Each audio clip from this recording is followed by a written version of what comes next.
Цивилизацию — это следить за временем. С ними ты не поспоришь. Я приглашаю сейчас нашего коллегу Джозефа Вороса, доктора философии в области теоретической физики. Это университет. Вот как все-таки по-русски прекрасно звучит? Суинбернский, это Суинбери, да? Футуролог, член Ассоциации «Мир будущего» Международного общества универсальной истории с докладом «Макропроспекция. Размышления о будущем с использованием макро- и мегаистории». That's all about you. Good. Yeah. Thank you. Okay, please don't forget your timing. I'll do my best. No doubts. Thank you very much. It's a great pleasure and a real honour to be here. I'm very happy to be here. I'd like to thank the hosts for inviting me and giving me a chance to speak to you about a few ideas. There's a real danger in being a futurist on the last afternoon of a three-day conference, because almost everything I've written in my presentation someone has spoken about already. And in fact, I thought I was safe with Kardashev, but I wasn't. So hopefully there's still something left. So let me share some ideas with you. I'm a physicist initially. As was mentioned, I worked on general relativity and extensions to it. Then I became a technologist. I worked for a Silicon Valley company. You might have heard of it, Netscape. Now I do futures. And so my own little evolution has brought me to this place to speak to you about the future. For me, the point of future studies is to ask questions. Answers, not so important. The important point is to keep asking questions. Most failures of foresight are failures of imagination and insight. So therefore, we need to ask the sorts of questions that stimulate and generate new and deeper insights into whatever it is we're studying, in this case, the global future. So today I want to talk about some types of questions that we can ask about the global future. Over a decade ago, I wanted to develop a framework to help me to understand how to think about the future, so I came up with a generic foresight process framework. You take some input, some information, you process it through foresight, you generate some outputs, and then you feed it into processes of strategy and policy, development and planning, from the individual level to the planetary level, and maybe even beyond. The idea was to make it totally scalable.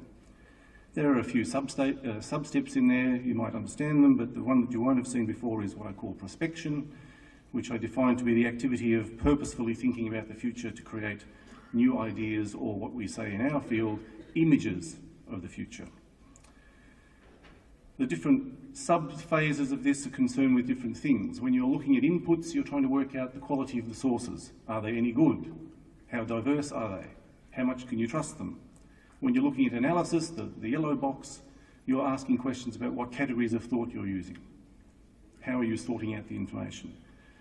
To me, the most important part, which is central, literally, and on the figure, is interpretation, the orange box, because within that you're asking questions about what frameworks of understanding am I using to make sense of the inputs, and indeed defining the categories themselves. Of course, the real business of futures is prospection, generating images of the future or ideas about the future, and generating options that flow out of that, because it's only with a wide range of options that we can start to make some more careful decisions about whether this option is to be preferred or that option is to be preferred, or whatever else. Failures of foresight are usually failures of imagination. So, it looks like a linear process. It's not. I usually leave all the arrows off because people get scared and they complain. But this thing cycles around. But there is an overall flow through this, through a process. And these can cycle back and reinform each other. Some methods. There are many methods that can be used. The whole point of this is to not be reliant upon a single method, but to understand that there is a process to be followed, and particular methods are particularly good at some things, not very good at other things. And so there are different ways to combine different methods to hopefully produce a better result.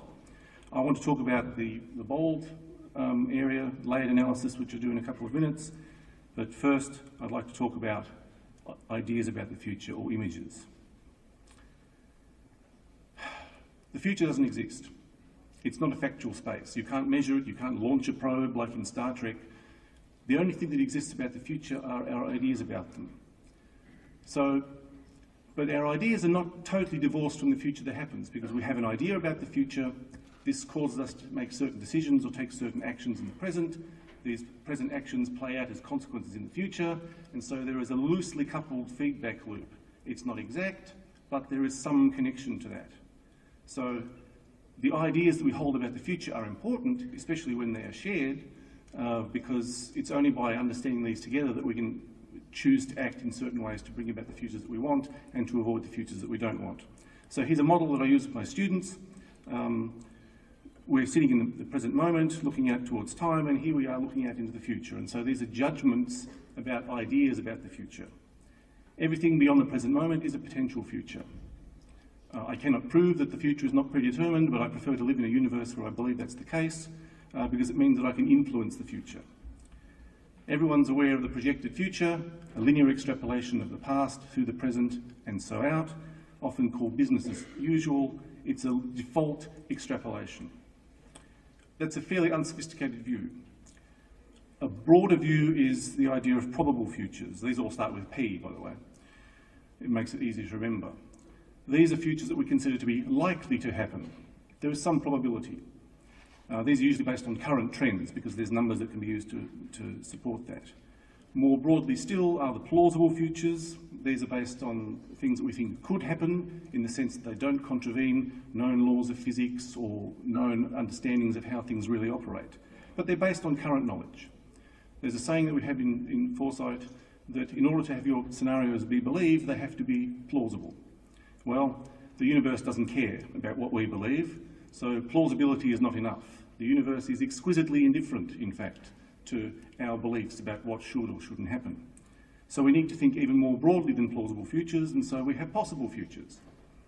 These are futures that we think might happen, we don't know how, because they rely upon some future knowledge that we don't yet possess. My favourite example is the warp drive from Star Trek.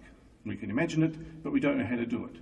But I do know of some theoretical work, because I came from general relativity, that is trying to work out how do you design a warp drive solution. So maybe it will happen, but maybe it not. It's possible, yeah. There's also the preferable futures. These are based on value judgments. These are the ones that we think that we want to happen or that should happen. Conversely, there are those that we think should not happen and we should never allow to happen. So these are values. The others are somewhat cognitive. This is more from the heart. Over the years, however, I've come to believe that the most important class of futures that exist are the preposterous futures.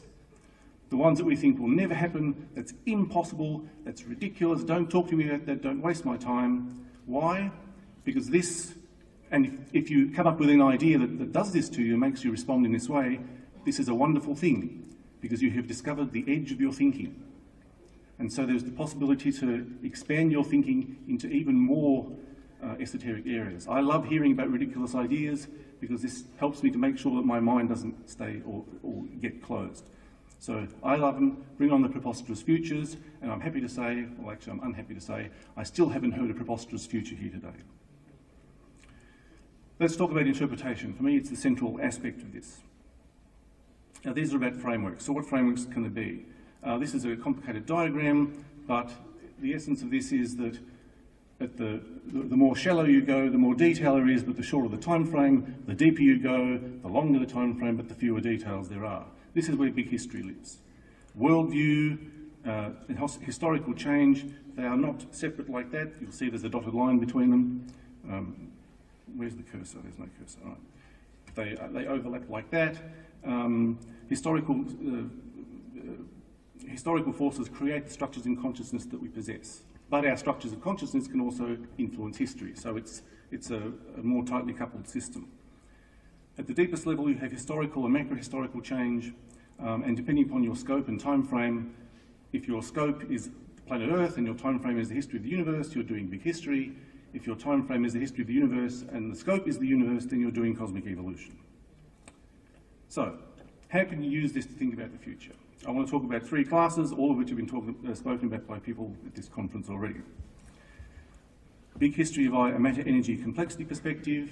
Eric, Fred, David have all spoken about this. Big history like that, but can I have fries with that? Can I have consciousness with that? They're building on the work of Eric Jansch, as elaborated by the American philosopher Ken Wilber. And the third case, which David spoke about yesterday, so see his presentation, big history considered as a single case study, what sociologists call the ideographic perspective. How can we do this? David thinks of big history, or teaches it in terms of 8 thresholds of material energy complexity. As a futurist, of course, I'm straight away thinking, what does threshold 9 look like? So some types of futurist analysis that you can use on this perspective are evolving the dynamics forward in time, what I call extrapolative evolution, very easy to do. Seeing how the dynamics might break, disjunctive revolution, and seeing whether present dynamics might have some analogy in the past, what I call reiterative analogy. People have spoken about this at great length. Essentially, if we follow the evolutionary extrapolation, we know that we're running out of energy. All of our energy sources have less density than oil. So the question is, given that all of our social complexity is based upon access to cheap, abundant energy, if this starts to decline, will this imply a reduction in social complexity and an end to industrial civilization as we know it? Will threshold 9 be a smooth transition to a less energy-intensive civilization based on energy sources that are more diffuse than they currently are? There's a number of sources I've cited there. You might recognise some of the names. I call your attention to the third point, a book by Nafiz Mossadegh Ahmed, A User's Guide to the Crisis of Civilization and How to Save It. I mention it because this is a textbook that I use with my students, and when I go back to Melbourne next week or later this week and I start teaching next week, we'll be using this, and their job is to actually come up with solutions for the problems of the world. A little task. We don't want to stretch them too much. The Ahmed book, I recommend it to you because it is an unflinching forensic analysis of the crisis of civilization as a huge, wicked problem. Specifically, the effects that this has on agricultural production and the population it supports, because if energy declines, production declines, what happens to the population? In terms of disjunction, we can ask whether these high-density sources decline rapidly rather than slowly over time. We know that renewable sources of energy are not enough to power industrial civilization as we've known it. Many people have spoken about that already. The key point here is the peak oil or the peak everything group, and in fact, discussions of whether civilization will collapse entirely, Jared Diamond or Joseph Tainter. But it doesn't have to go that way. It could go up. There might be some miraculous new source. Fusion, as Fred said, is always 40 years into the future, so we can look forward to that. Nuclear energy could be based on thorium rather than uranium. It's got somewhat nicer properties and is somewhat less horrible than uranium, but there might not be the political or the social acceptance to do that. We might tap the vacuum energy of space-time, some miraculous source. Or we might get better at actually concentrating the diffuse sources of renewable energy that we currently have. And we saw presentations on day one, I think. I've lost track of time. I'm still in my own time zone. I haven't quite made it to Moscow yet. But if it's possible to pull these together, then perhaps we can get the equivalent of the high-density, largely free energy that we've been accustomed to in our gluttonous civilization. In terms of reiteration, I like to draw an analogy between food and energy. For most of human history, we foraged for food. We wandered around finding it. We only started farming fairly recently. With energy, it's the same thing. All we're doing is finding energy that's been buried and has been lying around for 100 million years. But that power bill, that energy bill, is falling due. We've only just started farming energy, and so what insights might come from an analogy with the transition from foraging to agriculture? It took a long time because not everyone thought it was a good idea. In fact, it was much harder sometimes to farm than it was to simply find things, and we find the same thing going on. Another thing I'd like to ask is there another energy source which is analogous in some way to the way that the discovery of fossil fuels led to an industrialisation of agriculture? Well, Fred, of course, has mentioned geothermal energy. My interest is more in whether the geographical advantages conferred by the distribution of coal and gas, and we know that some nations were very lucky and some nations are very lucky because they've got these reserves, whether in a post-carbon world or a declining carbon world, could access to geothermal energy confer similar advantages to some new group of nation states. Not an OPEC, an Organisation of Petroleum Exporting countries, but an OGAC, an organisation of geothermally accessing countries, and whether that might be some new source of geopolitical power. Okay, the second one is all of that plus consciousness, please. Eric Jansch wrote about information and consciousness as part of his work. The self-organising universe was probably the first It was based on the work of Ilya Prigozhin, who of course has been mentioned now, and other people have written about mind and spirituality as well as matter energy, and my interest as a futurist is it possible to combine these apparently disparate views into a single unifying model? Well, indeed there is. We've been teaching it for at least 12 years in our course. It's based on some work by an American philosopher, Ken Wilber, building upon the work of Jansch. I'm going to show you a very scary diagram, so don't panic. This is very, very complicated, but it's also an immense simplification of the full model that he uses. Those of you who are familiar with the work of Jansch will recognise the development of individual entities in the upper right quadrant, from atoms to neocortices, microevolution of individuals, and macroevolution in the lower right quadrant from galaxies down to nation states. You can see in the bottom corner there that we have nation states, planetary civilization, and there is the well-known sequence of techno-economic modes of production. So in other words, this is increasing complexity of material structural organisation. The numbers on the axes are arbitrary units of increasing complexity. Wilber has spent 40 years studying consciousness, not just at the level of the ego, but higher degrees, what some people might call the farther reaches of human nature, spiritual as well. He found that there was analogously individual development in the upper left, cultural development in the lower left. You'll recognise some worldviews there from the work of Jean Gebser, the cultural anthropologist, and this represents increasing complexity of interior consciousness, of interiority. Wilber's claim is that these are correlated. You don't get the one without the other, and they all happen together at the same time. This is actually a model of big history. If you look at the right-hand side, you've got Jansch's well-known view. If you look at both together, then you've got that plus consciousness, please. So we kind of like this. What I like about it is that we can look at where we are now, the diagram along the bottom, and mention has been made about how there is the scientific or the rational worldview that is running things. Well, here it is displayed. This maps to individual capacities. Those of you who are psychologists recognise that FORMOP is an abbreviation for formal operational thinking, studied by Piaget and others. So these are all correlated and of a piece. My question as a futurist is, well, what does this imply? We do some precursor analysis and say what new forms of consciousness are emerging. I won't go through those, but there are many writers who have spoken about this, including an Indian mystic of the 20th century, Sri Aurobindo. And the question I would ask as a futurist is, as these capacities manifest in individuals, how do these map to collectives, and then how do these manifest as new forms of social organisation and techno-economic system? It's an interesting question. It'd be fun to study that.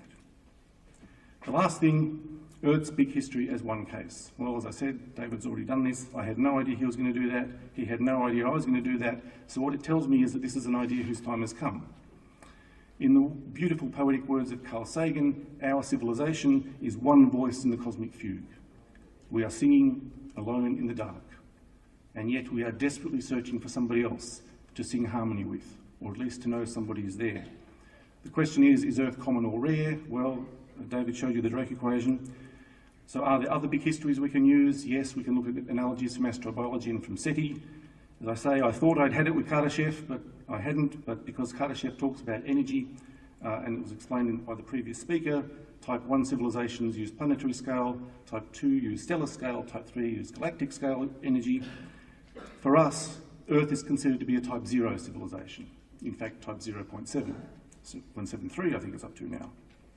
So the question is, what is the nature of transition from type 0 to type 1? Because that's the dangerous future, the technological adolescence that David spoke about yesterday. How is Earth's case similar to or different from any possible general case which might exist? There's much interesting work to be done here. And the thing that I like to wonder about is that if there is actually a galactic institute of comparative human evolution and there are case studies, what sort of case study will Earth be? Will it be a success story, a turnaround story, or a failure? It's up to us. Our future lies in our hands. We have the choice of life or death, the blessing or the curse. So in sum, these have been some ideas intended to open out our thinking about the future of our civilization, of our species, and our planet.